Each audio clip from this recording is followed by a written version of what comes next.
Bismillahirrahmanirrahim. Assalamualaikum warahmatullahi wabarakatuh. Alhamdulillahirrabbilalamin. Allahumma salli ala Sayyidina Muhammadin wa ala alihi wa sahbihi wa salim ajmain.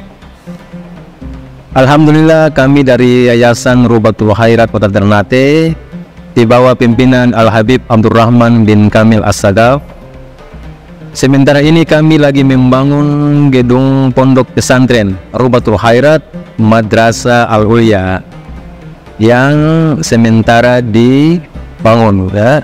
Gedung lantai 3. Kami sangat membutuhkan dana infak dan sedekah dari jamaah bapak-bapak dan ibu-ibu. Bagi yang mau berinfak untuk melanjutkan pembangunan gedung pondok pesantren, bisa ditransfer di rekening Bank Syariah Indonesia atas nama Yayasan Rubatul Khairat. Nomor rekening 723563956. Terima kasih.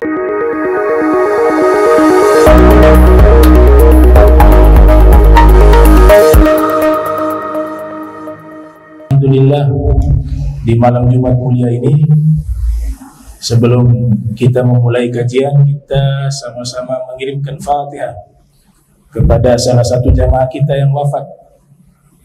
Ya,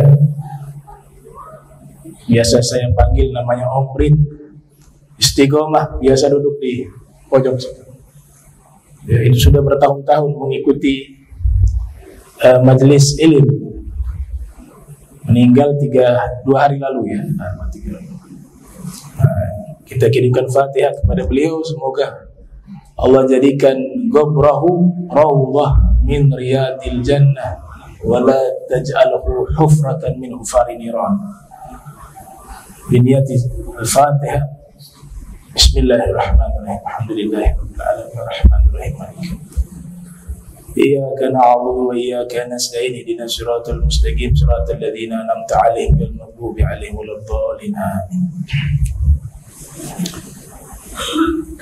Permulaan sejarah atau biografi Nabi kita Muhammad sallallahu alaihi wasallam dimulai dari sejak dilahirkan beliau hingga beliau wafat, terhitung sejak 53 tahun sebelum hijrah dan berakhir dengan wafatnya beliau sesudah 10 tahun dari hijrahnya beliau. Jadi kalau tema yang membahas biografi Nabi dimulainya itu sebenarnya dari awal beliau lahir, berakhir di saat beliau wafat, kurang lebih tahun 11 Hijriah. Ada yang berpendapat 10 Hijriah. Ijmalul maqsudi dzikrahu min hadza tarikh. Kalau kita simpulkan di dalam kajian sirah nabawiyah, apa saja yang kita bahas? Musannif menyebutkan di sini, yanhasiru dzalika fi dzikril isyarati ila din alladzi bu'itsa bihi sallallahu alaihi wa alihi wasallam. Yang pertama, tentunya membahas tentang agama yang beliau bawa. Nabi membawa agama yang disebut dengan Al-Islam, yang sebelumnya seluruh para nabi juga memiliki satu pemahaman yang sama, yaitu agama Islam. Jadi para nabi mulai dari Nabi Adam alaihissalam hingga nabi kita Nabi Muhammad sallallahu alaihi wasallam, kesemuanya membawa ajaran agama yang satu, gak ada yang berbeda, yang kita kenal dengan agama Islam. Kalau ada sebutan nama agama yang lain mengatasnamakan para nabi sebelumnya, seperti Nabi Musa dinamakan agamanya Yahudi, Nabi Isa pengikutnya menamakan agamanya Nasrani, Nabi Yahya Soibin, dan nabi-nabi lainnya. Itu bukan dari nabi mereka yang menamakan, tapi oknum setelahnya. oknum setelahnya yang merubah nama tersebut.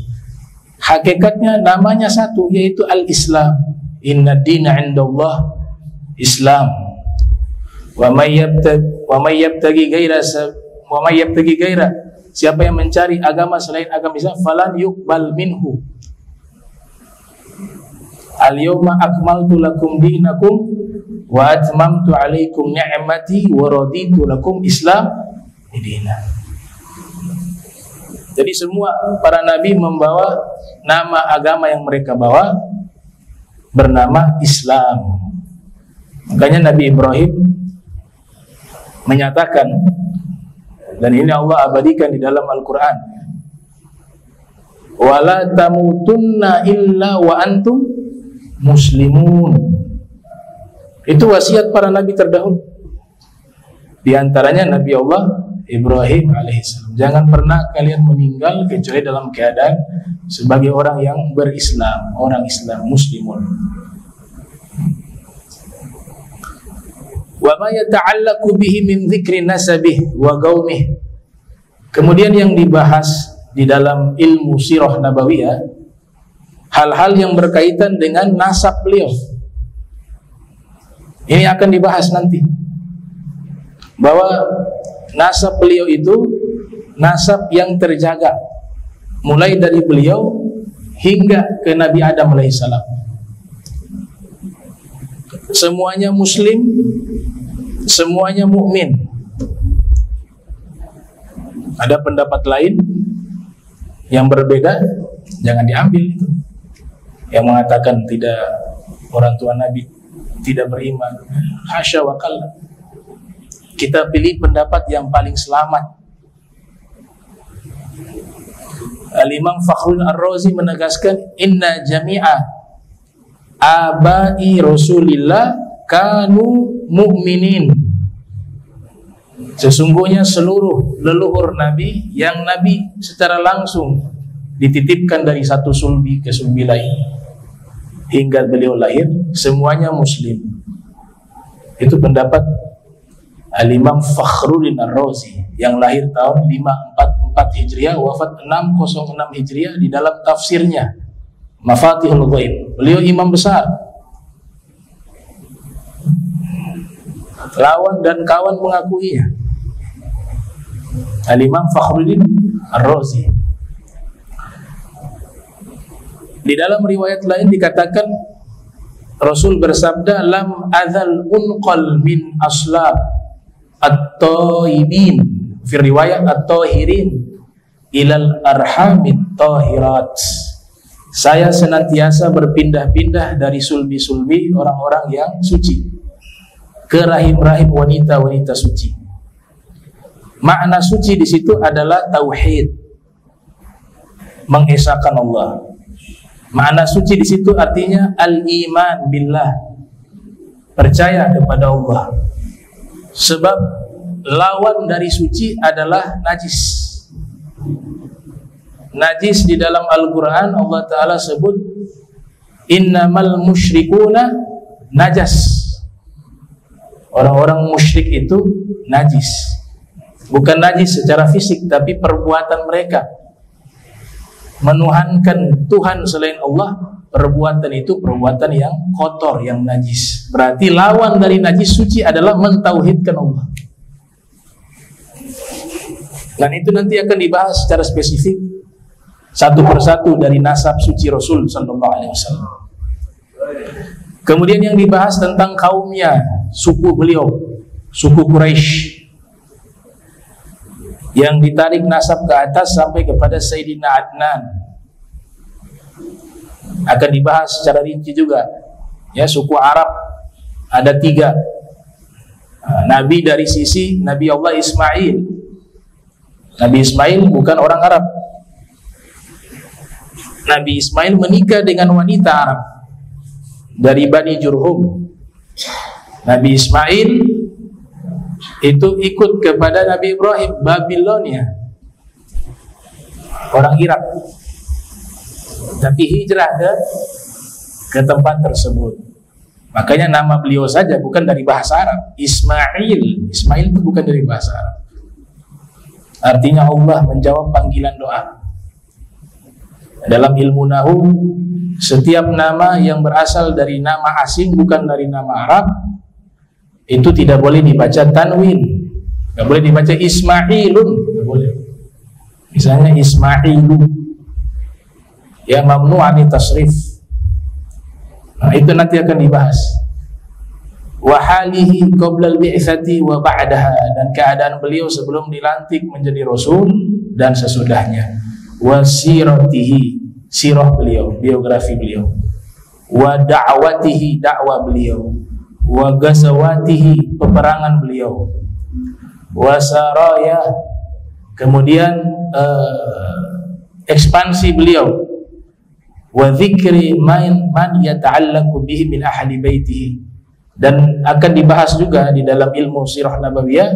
Wa dzikri, menyebutkan man, orang-orang yata'allaqu, yang punya hubungan dengan beliau, yaitu dari keluarga beliau, seperti ka'abnaihi, anak-anak beliau, wa a'mamihi, paman-paman beliau, wa dzikri azwajihi, dan juga akan menyebutkan istri-istri beliau, wa asharihi, kerabat-kerabat beliau, wa mawalihi, dan mantan-mantan budak yang beliau tanggung nafkah kepada mereka, wa nahwi dzalik, dan yang lain-lain. Nah, itu tema-tema secara global tentang ilmu sirah nabawiyah yang kita bahas ke depan, tema-tema tersebut. Ulama yang pertama kali membukukan As-Sirah Nabawiyah, sebagaimana yang pernah disinggung di pertemuan awal, bernama Al-Imam Muhammad bin Ishaq. Beliau salah satu ulama di masa salaf, kelahiran tahun 80 Hijriah di kota Madinah, dan wafat pada tahun 151 Hijriah. Kita bahas sedikit pengarang kitab Sirah Nabawiyah yang pertama kali. Disebutkan sebagai orang pertama yang menyusun, membukukan Sirah Nabawiyah. Beliau bisa dikatakan tergolong generasi tabi'in atau tabi'ut tabi'in. Ya, Imam Zahabi menyebutkan di dalam kitab beliau Syiaru A'lamin Nubala, juga di dalam kitab Mizanul I'tidal fi Naqdir Rijal, yang beliau lahir tahun 673 Hijriah, wafat 748 Hijriah, bahwa kana ra'a Anas bin Malik. Jadi Al-Imam Ibnu Ishaq ini pernah melihat sahabat, yaitu Sayyidina Anas bin Malik. Tapi wa huwa shagir, beliau waktu itu usianya masih anak-anak. Nah, sahabat Sayyidina Anas bin Malik memang umurnya panjang. Beliau bahkan ketemu dengan Khalifah Umar bin Abdul Aziz, diprediksi sekitar tahun berapa? Tahun 99 Hijriah sampai 101 beliau memimpin. Nah, Khalifah Umar bin Abdul Aziz ketemu sahabat Anas bin Malik. Disebutkan dalam riwayat, Nabi mendoakan secara khusus kepada beliau, Allahumma akthir malahu wa waladahu wa atil umrahu waghfir dhanbahu. Jadi Rasulullah doakan kepada Sayyidina Anas bin Malik, ya Allah, perbanyak hartanya, perbanyak anaknya, panjangkanlah umurnya, dan ampunkanlah dosanya. Semua doa Nabi diijabah oleh Allah Ta'ala. Beliau menjadi orang yang kaya raya, punya kebun kurma yang biasanya panen setahun sekali, berkat doa Nabi setahun 2 kali panen. Beliau punya anak turunan yang beliau ketemu, dari anaknya, cucunya, cicitnya itu hampir 100 lebih, dan umurnya juga mendekati 100 tahun. Nah, sehingga Ibnu Ishaq melihat Sayyidina Anas bin Malik, dan anak-anak kecil yang ada waktu itu, mereka mengenal, mereka mengatakan hadza sahib Rasulillah, ini sahabat Rasul. Kan yara an-nabiy sallallahu alaihi wasallam, beliau dahulu melihat Nabi. Itu kata anak-anak yang ada di Madinah ketika melihat Sayyidina Anas bin Malik. Dan yalqa bid-dajjal, umurnya panjang sampai nanti mungkin ketemu Dajjal. Anak-anak Madinah mengatakan gitu. Nah, itu ada termuat di dalam kitab Syiaru A'lamin Nubala. Al-Imam Ibnu Ishaq juga bertemu dengan Sayyidut Tabi'in bil Madinah, pemimpin tabi'in di kota Madinah, Sa'id ibn al-Musayyib, dan mulazamah, berguru, selalu menemani guru beliau. Beliau bertalaki kepada ayah beliau, paman beliau, dan beberapa masyayikh yang ada di kota Madinatul Munawwarah, dan juga berguru kepada Al-Imam Muhammad Al-Baqir. Jadi luar biasa ulama ini. Ibnu Ishaq sebagai salah satu pionir dan perintis ilmu sirah nabawiyah di kalangan ahli sunnah wal jamaah. Beliau dalam pandangan para ulama biasa, ada pro ada kontra, itu hal yang biasa. Ittijahatun mu'akasah, ada pro ada kontra, tapi semuanya sepakat, baik yang pro maupun yang kontra, bahwa beliau salah satu ulama yang sangat ahli di dalam ilmu maghazi. Ada satu cabang ilmu namanya ilmu maghazi, cabang dari sirah nabawiyah juga, yaitu satu bidang ilmu sejarah yang secara khusus membahas tentang sejarah-sejarah peperangan yang Nabi ikut serta di dalamnya. Namanya ilmu maghazi.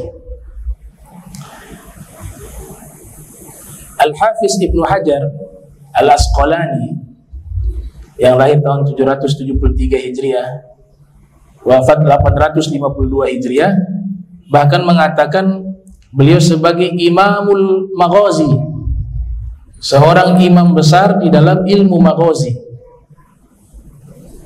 Sodukun, orang yang terpercaya, sangat bisa dipercaya, sangat jujur. Yudallisu, ini kekurangan dalam ilmu hadis. Jadi beliau memang, sebagian ulama mengatakan imamun fil maghazi wa majruhun fil hadis. Beliau adalah seorang imam dalam ilmu maghazi, tapi orang yang dikritik dalam ilmu hadis.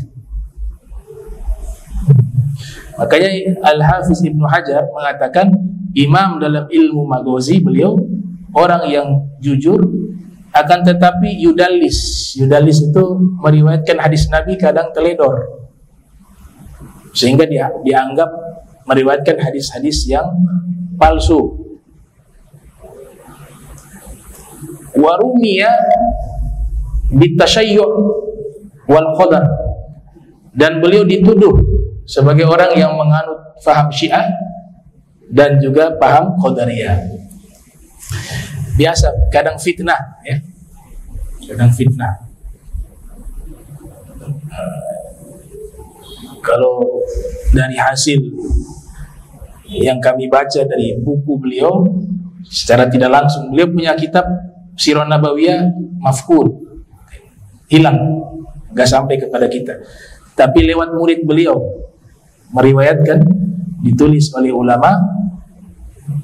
Di situ memang tidak ada indikator beliau itu berfaham yang dituduhkan tadi. Tapi itulah pendapat Ibn Hajar, ya, bahwa beliau dituduh sebagai orang yang mengikuti paham Syiah yang ada di masa itu. Tentu konotasinya adalah Syiah Rafidhah,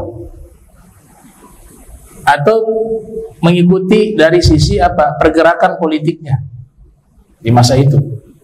Nah, itu pembahasan tersendiri cukup panjang, dan dituduh sebagai orang yang menganut paham Al-Qadariyah. Al-Qadariyah itu paham bahwa takdir makhluk diciptakan oleh makhluk, gitu. Itu namanya Al-Qadariyah, bukan Al-Qadiriyah, ya. Kalau Al-Qadiriyah itu tarekat sufi, nisbat kepada Syekh Abdul Qadir Al-Jilani. Kalau Al-Qadariyah itu dalam aliran teolog Islam. Al-Imam Az-Zahabi juga mengatakan laqad kana fil maghazi 'allamah. Sungguh di dalam ilmu maghazi beliau adalah pakarnya. Mendalami ilmu tersebut sangat luas, sangat detail. Nah, ini Ibnu Ishaq Al-Madani. Ulama-ulama banyak memuji beliau. Jadi kalau kita paparkan ulama-ulama yang memuji beliau, itu cukup banyak. Kita ambil beberapa tokoh saja. Dan banyak juga yang mengkritik beliau. Jadi terbagi dua, ada yang memuji, ada yang mencela, ya, mengkritik. Yang memuji beliau diantaranya Imam Zahabi. Di dalam kitab Syiar wa A'lamin Nubala mengatakan beliau adalah Al-Allamah Al-Hafiz Al-Akhbariyu Sahib As-Sirah An-Nabawiyah. Beliau seorang Al-Allamah, ay kathratul ulum, menguasai banyak ilmu. Al-Hafiz, man hafidha mi'ata alfi hadithin matnan wa isnada, orang yang sudah menghafal 100.000 hadis Nabi, sanad dan matannya, atau matan dan sanadnya. Wal akhbariyu, yaitu seorang pakar sejarah. Sahib as-sirah nabawiyah, pemilik pertama kitab sirah nabawiyah. Itu pujian dari Imam Zahabi. Ada juga Imam Syu'bah mengatakan Al-Imam Muhammad bin Ishaq Amirul Muhaddithin li hifdhi. Ibnu Ishaq itu adalah pemimpin para ahli hadis dalam masalah hafalan.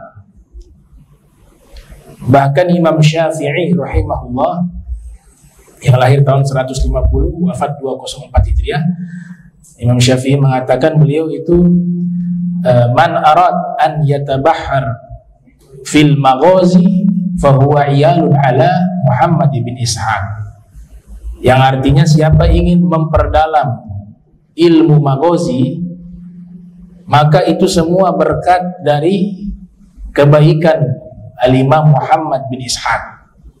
Artinya beliau salah satu tokoh pencetus awal yang fokus kepada sejarah-sejarah Nabi Muhammad Sallallahu Alaihi Wasallam atau biografi Nabi Muhammad, terutama dalam masalah peperangan-peperangan yang pernah diikuti oleh Rasul. Al-Imam Ibnu Hibban yang menulis kitab Sahih Ibnu Hibban juga memberikan pujian. Beliau mengatakan lam yakun ahadun bil Madinah yuqarib Ibnu Ishaq fi ilmihi wala yuzawihi fi jam'ihi, yang artinya tidak ada satupun ulama yang ada di Madinah yang ilmunya mendekati ilmunya Ibnu Ishaq dan menyamai karangan atau penyusunan kitabnya beliau. Al-Imam Sufyan Ats-Tsauri juga memuji beliau dengan pujian yang sangat banyak. Nah, ini beberapa tokoh ulama yang memuji beliau. Nah, sebaliknya yang mengkritik beliau juga cukup banyak. Di antaranya Al-Imam Ahmad bin Hanbal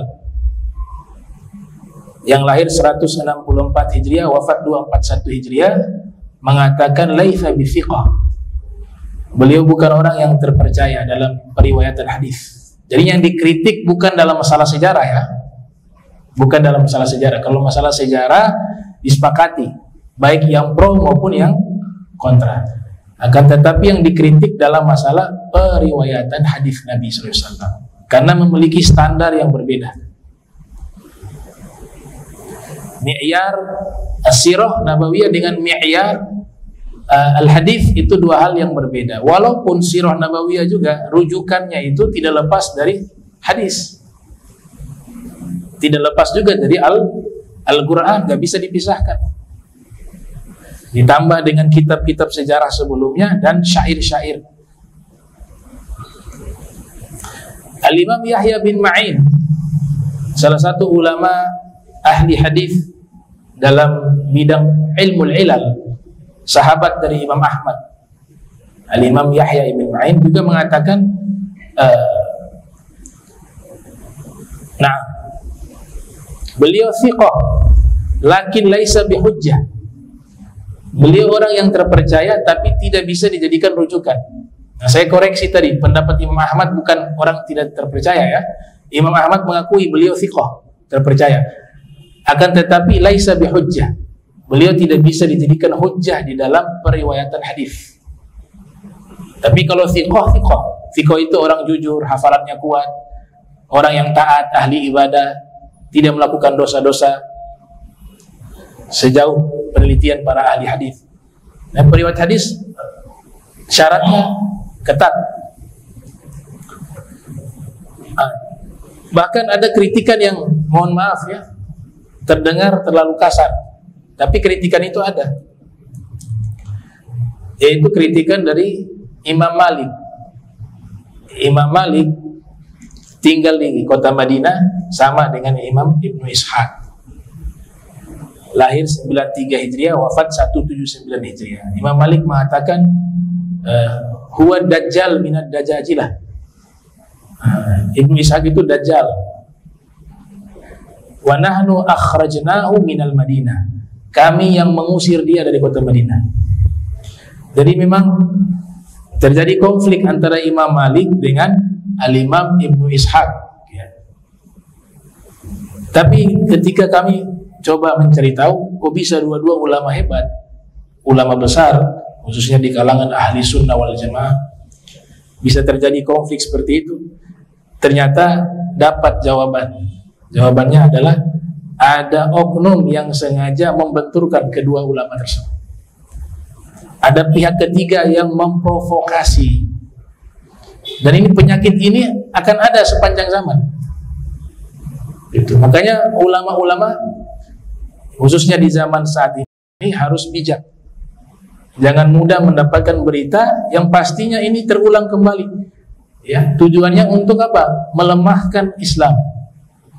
Kalau ditelusuri ya ujung-ujungnya syaitan itu.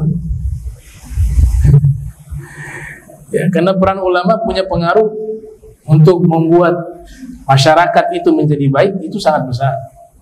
Nah, maka mereka adu domba. Nah, itu sejauh pengetahuan yang kami dapat dari ulama terdahulu juga. Ada satu ulama ahli hadis namanya Imam Ali Al-Madini, pakar hadis. Cuma sayang beliau punya karya itu tidak ada satupun yang sampai kepada kita. Cuma namanya termaktub di kitab-kitab para ulama, karena rumahnya kebakaran, kasihan. Jadi kitab-kitab yang ditulis puluhan tahun terbakar habis. Nah, sebab itulah beliau sakit dan meninggal dunia. Bisa dibayangkan puluhan tahun berpindah dari satu negara ke negara lain yang mengumpulkan hadis Nabi Muhammad SAW. Susah payah diraih, dikumpulkan hadis Nabi, ditulis puluhan tahun. Qadarullah, kebakaran rumah, seluruh karya beliau ikut terbakar habis tanpa tersisa. Setelah itu beliau sakit dan meninggal dunia. Namanya Al-Imam Ali Al-Madini. Al-Imam Ali Al-Madini mengatakan apa? Ketika ada yang bertanya kepada beliau tentang Ibnu Ishaq, Al-Imam Ibnu Ishaq, beliau mengatakan indi hadithun sahih. Kalau menurut saya hadis yang diriwayatkan oleh beliau hadis yang sahih. Kemudian sang penanya kembali bertanya. Imam Malik sangat keras kepada beliau, mengkritik beliau. Dijawab oleh Al-Imam Ali tadi. Imam Malik lam yujalishu wa lam ya'rifhu. Imam Malik ternyata belum pernah duduk bersama beliau. Dengan Ibnu Ishaq belum pernah saling bertatap muka secara langsung.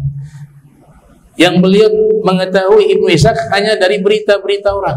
Tadi saya katakan nih, ada pihak ketiga yang memprovokasi.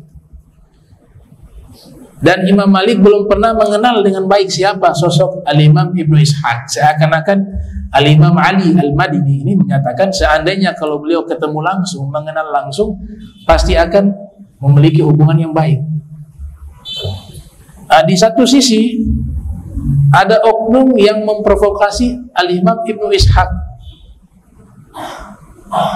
Sehingga Al-Imam Ibnu Ishaq juga mengkritik Imam Malik dengan pernyataan beliau yang masyhur di dalam kitab-kitab hadis dan kitab-kitab ilmu jarh wa ta'dil. Beliau mengatakan, "I'tuni bi ba'di kutubi Malik hatta ubayyina uyubah.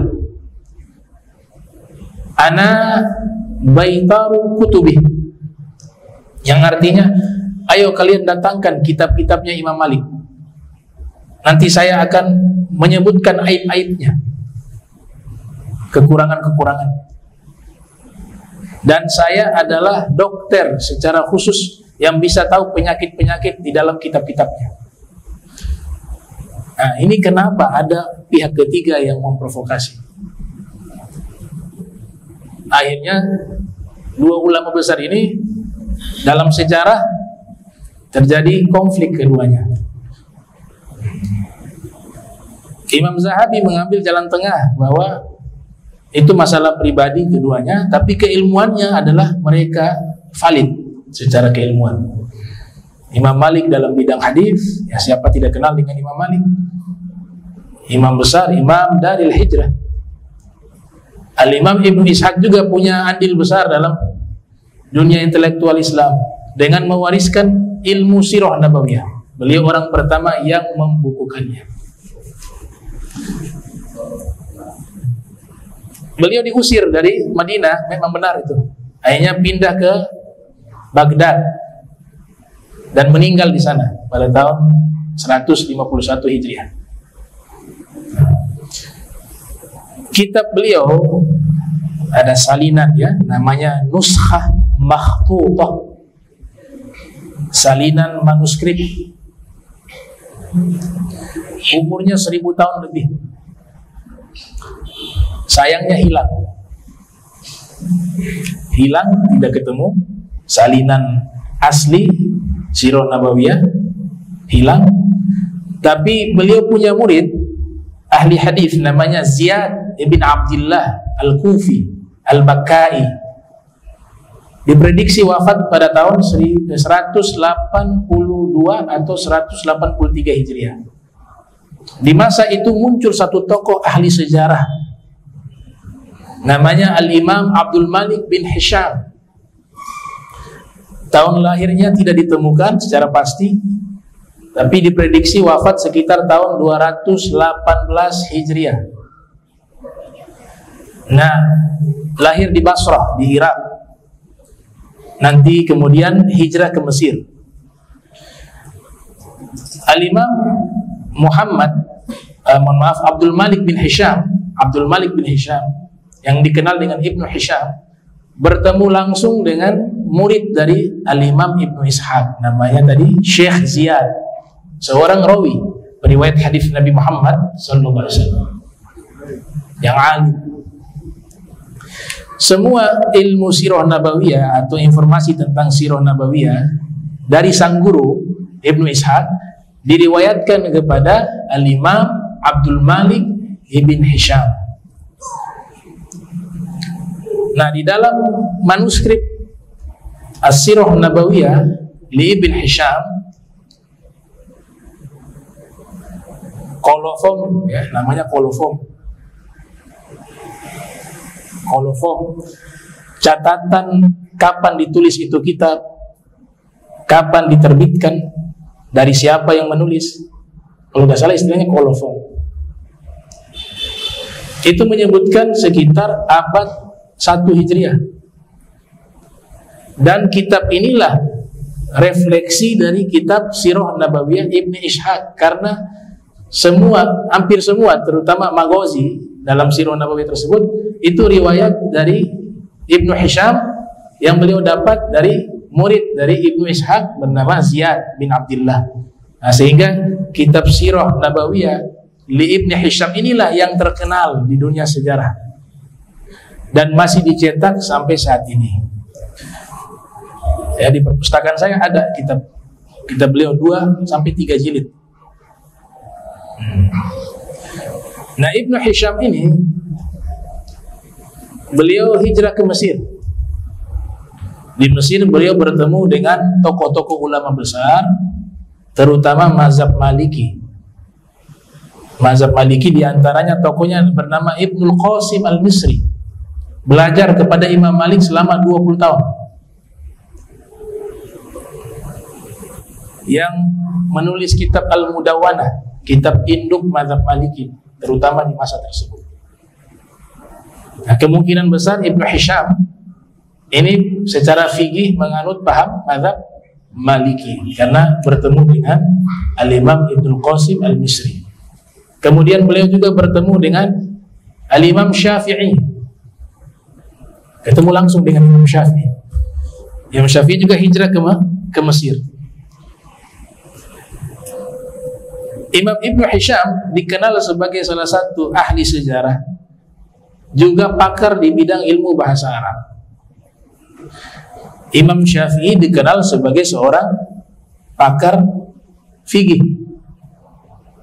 Tapi ketika kedua imam ini bertemu, dalam satu riwayat dinukilkan terjadi diskusi tentang masalah syair-syair Arab. Ternyata Imam Syafi'i pakar di bidang itu. Dan Ibnu Hisham mengakui bahwa keilmuan dalam masalah ilmu bahasa Arab, kesastraan Arab atau balaghah dengan lain-lainnya itu, bahwa itu jauh dikuasai oleh Imam Syafi'i daripada beliau. Imam Syafi'i luar biasa. Sampai ulama mengatakan Tarikh Baghdad Al-Khatib Al-Baghdadi menukil bahwa Imam Syafi'i belajar ilmu bahasa Arab itu hampir puluhan tahun. Fi riwayat 20 sampai 30 tahun secara khusus. Bahkan beliau membuat riset ilmiah secara langsung kepada satu suku yang pada zaman itu menjaga keotentikan bahasa Arab asli, Bani Huzail.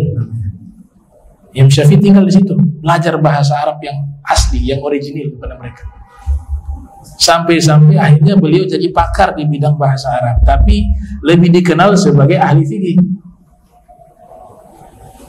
Dan Imam Syafi'i pernah mengatakan bahwa ulama-ulama yang pakar di bidang ilmu bahasa Arab itu seperti jin manusia. Mereka melihat sesuatu yang tidak bisa dilihat oleh orang lain, kata Imam Syafi'i. Nah, ini pertemuan yang indah antara Ibnu Hisham dengan Al-Imam Syafi'i rahimahullah. Nah, kemudian Ibnu Hisham wafat tahun 218 Hijriah. Kitab beliau terus disalin oleh para ulama, karena di masa itu kan cara mereka menyebarkan kitab disalin kembali, ditulis kembali kemudian disebarkan begitu. Sampai masa abad 5 Hijriah muncul satu ulama pakar sejarah Islam di Spanyol, namanya Abul Qasim As-Suhaili, kelahiran tahun 508 Hijriah, wafat 581 Hijriah. Beliau mengomentari kitab Sirah Nabawiyah li Ibn Hisham yang terkenal berjudul Raudul Unf fi Syarhi As-Sirah An-Nabawiyah li Ibn Hisham, sekitar 7 jilid. Cetakan, tergantung cetakan, ada yang 4, ada yang 5, tapi yang saya tahu tuh 7 jilid membahas Sirah Nabawiyah. Nah, ini sekilas sejarah pencetus awal yang mengkodifikasi kitab Sirah Nabawiyah, bernama Al-Imam Muhammad Ibn Ishaq Al-Madani, yang lahir pada tahun 80 Hijriah, wafat pada tahun 151 Hijriah. Dan beliau seumuran dengan Imam Abu Hanifah. Al-Imam Abu Hanifah juga dilahirkan pada tahun 80 Hijriah, wafat 150 Hijriah. Kalau Ibn Ishaq wafat 151. Imam Abu Hanifah wafat 150 Hijriah. Di tahun itu juga adalah tahun lahirnya Imam Syafi'i. Jadi Imam Syafi'i tidak ketemu, Imam Abu Hanifah tidak ketemu murid-muridnya, ya, Al-Imam Hasan Asy-Syaibani dan murid-murid lainnya yang ada di Irak. Nah, dan sumber dari Sirah Nabawiyah adalah apa? Hadis lagi. Jadi yang awal mula itu adalah pengumpulan hadis Rasul SAW. Dari hadis Rasul itulah nanti muncul ilmu-ilmu tafsir, muncul ilmu sirah, muncul ilmu tauhid atau ilmu kalam, ilmu fikih. Sumber awalnya dari hadis. Makanya Imam Malik dianggap sebagai tokoh ulama yang pertama kali mengkodifikasi kitab hadis Al-Muwatta, yang beliau himpun kurang lebih selama 40 tahun. Tapi sebelumnya ada ulama-ulama juga yang menghimpun kitab-kitab hadis, akan tetapi hilang. Nah, kitab Al-Muwatta ini tetap ada sampai saat ini, sehingga dianggap sebagai kitab hadis yang pertama disusun dan dibukukan. Tapi sebelumnya ada Imam Zuhri, ada Imam Syekh Abu Bakar, ada Abi Dhi'bi, ada juga Musnad dan kitab-kitab daripada Sufyan ibn Uyainah, Al-Imam Sufyan Ats-Tsauri. Mereka juga punya kitab-kitab hadis. Tapi banyak yang hilang. Kenapa Imam Malik dianggap sebagai salah satu tokoh ulama yang pertama kali menyusun kitab hadis? Karena kitabnya masih eksis sampai saat ini. Itu. Kalau di kalangan mazhab lain itu diklaim yang pertama kali Musnad Zaid, kitab hadis pertama. Musnad Al-Imam Zaid bin Ali Zainal Abidin bin Husain. Ada pendapat itu. Nah, kalau di kalangan ahli sunnah Al-Muwatta tadi. Kemudian terakhir, dari semua kitab Sirah Nabawiyah yang berkembang sampai saat ini, jumlahnya entah berapa banyak ya, pasti kembali ke 3 kitab induk Sirah Nabawiyah. Dipastikan itu pasti kembali ke 3 kitab induk, karena tentunya ini kan ilmu nakal. Sirah Nabawiyah ini ilmu nakal, ilmu kutipan dari riwayat ke riwayat, kemudian diceritakan kembali. Nah, berarti yang sekarang ngambil yang sebelumnya, dan begitu terus menerus sampai pada akhirnya kembali ke pencetus awal. Maka ulama menyimpulkan tiga kitab induk di dalam ilmu Sirah Nabawiyah. Itu yang pertama adalah tadi yang saya sebut As-Sirah Nabawiyah li Ibn Hisham. Yang kedua At-Tabaqatul Kubra li Ibn Sa'ad. Walaupun ini bukan kitab hadis, bukan kitab Sirah Nabawiyah, tapi dia masuk kepada kitab cabang ilmu hadis. Tapi di situ ada nukilan-nukilan Sirah Nabawiyah. Dan yang ketiga adalah Tarikhul Umami wal Muluk, yang ditulis oleh Abu Ja'far Muhammad ibn Jarir At-Tabari, yang lahir tahun 224 Hijriah, wafat 310 Hijriah. Inilah 3 kitab induk As-Sirah Nabawiyah.